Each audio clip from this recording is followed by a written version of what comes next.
Now about the two other packages that I told you to write down, or I think I told you to write down. If not, here are the other two. We said media kit, pre-appointment, marketing strategy, and your CMA. I'd like to talk about the marketing strategy right now.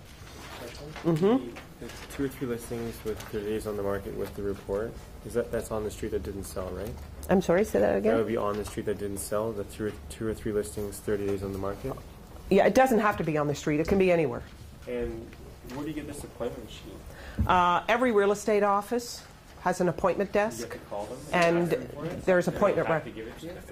You'll have to go to your own office, obviously, the one you work for. My office. Yes. It has to listen from my office. Yes. Okay. Yes. And they would have records. And just tell them you're putting together a listing presentation package, and you would like to have a couple of appointment records on listings that have been on the market for more than like 40 days, 60 days. And didn't sell.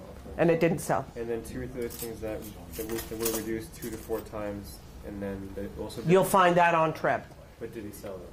That didn't sell. It could have sold as well, but it's better if it didn't sell. Okay. And if you do your research on Treb, you'll be able to find that. You're saying that they reduced, and then they got lowball offers, and they still didn't sell because the vendor wouldn't take that lowball price. Basically. I mean, that happens. Yeah. Yes. No, of course. Yes. All you're trying to show is reduced, expired. Right. Okay, you weren't there, so I don't know what happened on the presentation, so right. That's the point you're trying to show. Okay, let's talk about your marketing strategy. And I'd like to start it by talking about this first, and then we're going to go into the marketing strategy a little. The times that I would go out on a listing appointment with real estate agents, and I'd say, just do what you normally do and let me observe, and prepare what you normally prepare. I'd go out with them. I'd be that fly on the wall. And here's what I would notice. Okay, there were 3 things that I noticed, and I don't like to call them mistakes because in my view there are no mistakes. There's just learning lessons. There's 3 things that I saw that they needed help with.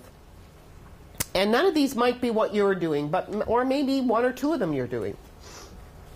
But these are the 3 things I noticed. Number 1, and I'm assuming in this example, this little role play example, you don't know the seller and the seller doesn't know you. It was a for sale by owner, or it was a lead on the street and you just called and you got an appointment, so you don't know these people. And Saturday afternoon, 2 o'clock, you have the appointment, here you are. Okay? And I would say to this agent, do what you normally do. So here we are, Saturday afternoon, we're knocking at the door. The seller comes to the door. And typically, what's the first thing they want to do with you? Show the house. Right. They want to show you the house. And the real estate agent would say, okay, now he'd have his portfolio, and we're walking through the house, and as we're walking through the house, making copious notes, we're oohing and awing, how lovely, how great, and how long does it take to see a typical 2,000, 3,000 square foot home? 10 minutes, 15 minutes. Within 10 or 15 minutes, we are finished, and the next thing they want to know what? Price. Right. Always remember the gospel in our business. All any client ever wants to hear from you is one thing: the price.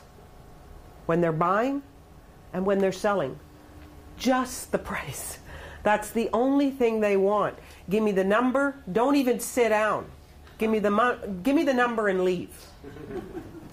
Really, that's all they want. I want you to understand now, that's all they want from us. This is the law in our industry. The law, the price is always last. It's always last. So, we've just seen the house 10 minutes, 15 minutes, and the seller then looks and says, what do you think? How much do you think it'll sell for?